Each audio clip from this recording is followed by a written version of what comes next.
ሰራተኛዋ አደይ ክፍል 52 እንደተመለከትነው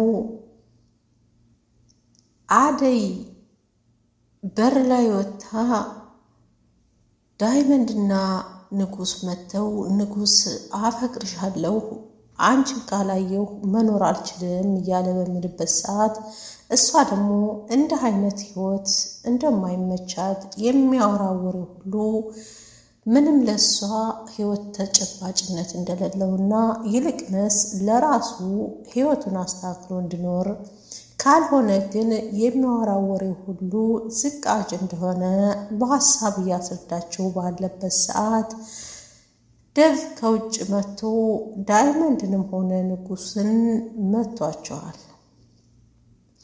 እነዛኞቹም በመጡበት እግራቸው ጥፊያቸውና ካልቻቸውን ተቀብለው ተመልሰዋል። ፍቅር የዳይመንድ ቤት መምጣት አደይ በሩን ከፍታ እቤት አስገባቻቸው። በቃ እሷ ናት የምትሰራኝ እያለች ራሷን የማታምነዋ ፍቅር ንትርኳን ይዛለች። ቤዛዊት ደግሞ ማን ነው ቤት ያመጣሽው እያለች ትማጎታለች።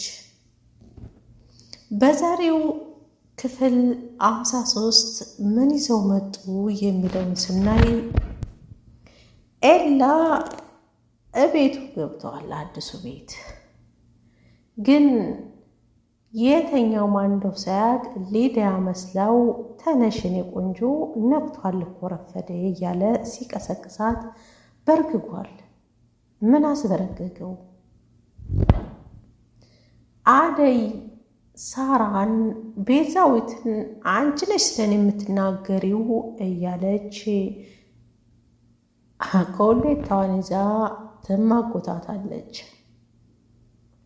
ናኦል አንቺ እኮ ትልቅ ልጅ ነሽ፣ አንቺን ራስሽ እንጂ ሌላ ሰው አይደለም የሚመራው ትላለች። ቤዛዊት ኤላ ቤት ሄዳ ሊሊ ጋር ሳሌ ተያይዛለች። ድንጎ ይማጎታል። ዳይመንድና ፍቅር ቁጭ ብለው በአንድ ላይ የባርቅ መስላህ ነው እንዴ ኤላን ፈልጋን የመጣችው ትላለች። ቤዛዊትና ሊሊ ሳሌ ተያይዘዋል።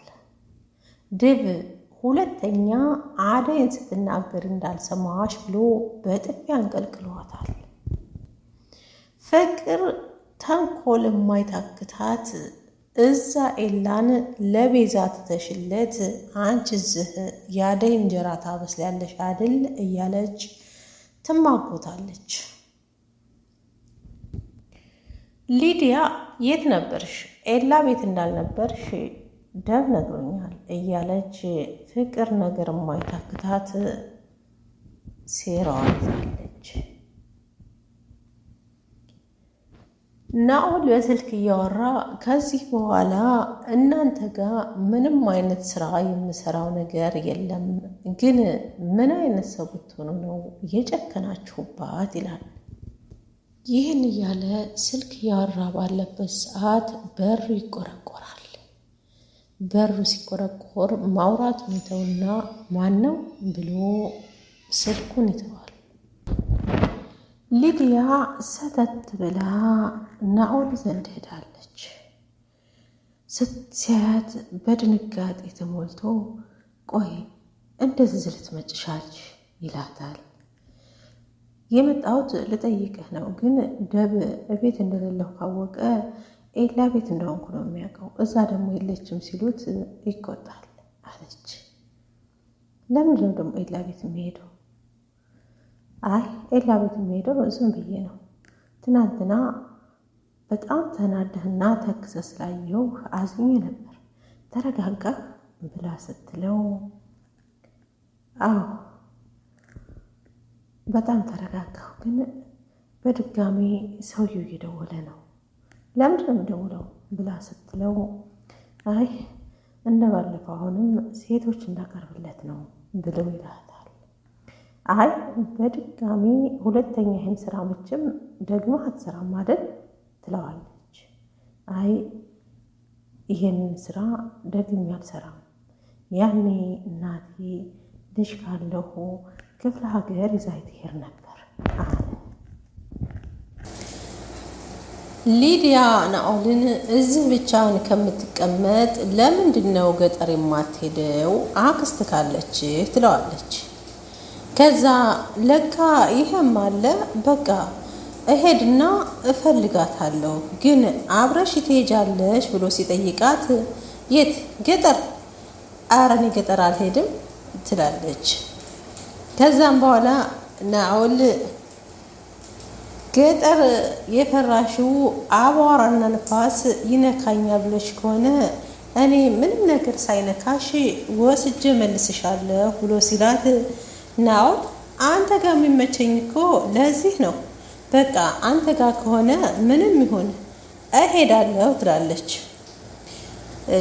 በቃ ተስማምተሻል ትሄጃለሽ ማለት ነው ብሎ ሲላት አይ ቆይ እስኪ ግን ደብን ማሳመን አለብኝ ብላ ስትለው አንቺ እኮ ትልቅ ሊነሽ ራስሽ ነሽ እንጂ የምትመሪው ማንም ሊመራሽ አይችልም እያላት ነው። እሱስ ምን ያገባዋል ብሎ ሲላት እሱስ ወንድም ያደለ ከጠፋ በኋላ ደግሞ በጣም ብዙበታል፣ ስለዚህ ስትወጪ መናገር አለብሽ ብሎኛል ብላ ስትለው አዎ አንቺ በጣም ቆንጆ ልጅ ነሽ፣ መከታተልም ያንሰዋል እንዳትጠለፊ ብሎ ሲላት አንተ ግን እንደዚህ አይነት ሰው አትመስለኝም ነበር ብላ ስትለው ሁሉንም ያገኘውን ሁሉ ኬኳ ትላለህ ለምንድን ነው ብላ በምትልበት ሰዓት አይ ኬኳ የስራውን ጸባይ ታውቂው የለም እንዴ ብሎ አላት። ቤዛ ቤትስ ቢቀይሩ አይደለም ዓለም ላይ ቀርተው ጨለቃ ላይ ቢወጡ እንኳ ከቤዛ የማያመልጡት ኤላና ለሚ አዲሱ ቤታቸው ከች ብላለች። ግራ የተጋባችው ለሚ ቆይ አንቺ ልጅ ለመሆኑ ለምንድን ነው የምትከታተይን? ደግሞ ይሄን ቤታችንን ማን ነገረሽ ብላ ብትላት ምን ነው ጨረቃ ላይ የወጣችሁ መሰላችሁ እንዴ? ለነገሩ አለችና ቤቱ ግን በጣም ያምራል፣ ለአንቺ ባይመጥንሽም ትላታለች ለሚን። ለሚ ቆይ ለነገር ነው እንደ የመጣሽው ብላ ስትላት ኤላዬን ፈልጌ ነው የመጣሁት ብላ ትላታለች። እንግዳውስ ኤላዬ የለም ብላ ስትመልስላት ቤዛዊት ድንገት ብላ የት ሄዶ አለች። ጓደኛው ጋር ወጣ ብሏል፣ ስለዚህ ልታገኘዋችም በማለት ሀሳቧን ቁርጥ ታደርጋታለች። ቤዛ የኤላ ለመኖር ምን ይገዳታል? አድራም ቢሆን ሳታገኘው የምትሄድ አትመስልም። ግን ደግሞ ኦ አለች ነገሯን ለማቀጣጠል። ኤላ ፈታሊል ነው የወጣው፣ ለምን ጥሎሽ ወጣ ብላ ስትላት ለነገሩ አንቺን አስከትሎ ሄዶ ምን ያክል እንደሚፎገር አለች። ይህ ማለት አለቻት። አዎ በማንነትሽ ስለማትተማመኒ ኤላዬ አስከትሎሽ ቢሄድ ስለሚጎራ ወይም ስለሚፎገር ነው ትቶሽ ሄደው። ለማንኛውም ኤላዬ እስከሚመጣ ድረስ ተንከባከቢኝ፣ ኤላ ከያመልጥሽ በእጅሽ አስገቢው። ለማንኛውም አለችና ምግብ ጠይቂ፣ ምግብ ስሪልኝ፣ እስከሚመጣ ተንከባከቢኝ፣ ካልሆነ ግን ኤላን ታጫዋለሽ ብላ ስትላት ለማንኛውም እንኳን መጣሽ፣ አንቺ ቤቱን እስከምጠብቂ እኔ ደግሞ አደጋ ደርሼ ልምጣ ብላ ስትላት ለመሆኑ ቆይ ምን ነው ዘበኛ የሚመስለው ምን ነው አላበዛሽውም እንዴ? ቆይ ከመጀመሪያው ሁኔታዋ አልተቀየረችም ያለሽ ወይም የተመሳሰለብሽ ፓርቱ ምንድን ነው ትላለች። አሀ አለች ለሚ። ኦኬ እኔ ገባኝ። ኤላ አሁን የተሻለ ደረጃ ላይ ስላለ እንጂ የፈለግሽው ከአንቺ ዝቅ ያለ ወይም የሆነ ቦታ ላይ ብታዩ ኑሮ ኤላን እንደማትፈልጊው በእርግጠኝነት አወቅኩ አለቻት። ቆይ ለምንድን ነው የምትቀባጠሪው? እኔ እኮ ስለ አንቺ እንጂ ስለ ኤላ አልተናገርኩም ብላ ስትላት፣ ቀጥይበት ግን እመኝ ቤዛ መጀመሪያሽ እንጂ መጨረሻሽ አያምርም ብላ እባሉ ቤት ጎልታት ጥላት ወጥታለች። ፍቅር አደይ ለማለት የማይታክታት አደይን እየተጣራች ነው። ከዛም በኋላ አደይ ብላ ስትጠራት አቤት ብላ መጣች። ቆይ አለቻት። ከዚህ በኋላ እኔ ካልፈቀርኩ ማንም ሰው እዚህ ቤት እንዳይገባ። ቆይ ለምንድን ነው ዳይመንድን ያስገባሽው ብላ ስትጠይቃት፣ እንዴ አንቺው አይደለሽ እንደ ይግባ ብለሽ ክፈች በር ያልሽ ብላ ስትላት፣ ከዚህም በኋላ እኔ ካልፈቀርኩኝ ማንም ሰው እዚህ ግቢ እንዳይገባ ብላ በምትልባት ሰዓት ኦኬ ቤዛም እንዳትገባ ብላ ስትላት፣ የቤዛን ስም አታንሽብኝ ያለቻት። እንደዛ ከሆነ ደብና ሊዲያም ሲገቡ አላስገባቸውም በቃ አለችና፣ ሁሉንም አታስገቢ ካልሽ ቤዛም ጭራሽ አታስገቢያት እያልሽ ነው አለቻት።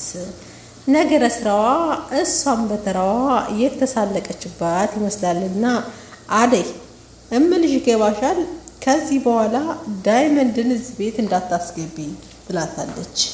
እሱ ብቻ ነው እንዴ? እሺ ስትላት፣ የማትረቢ በይ ከፊቴ ዞር በይ ትልና ቅንጧን ይዛ ቀርቅራ እንዴት አደይን ከዚህ ቤት የሚያስወጣልኝ ልጣ እያለች ራሷን ይዛለች። ዳይመንድ ትሰማኛለህ?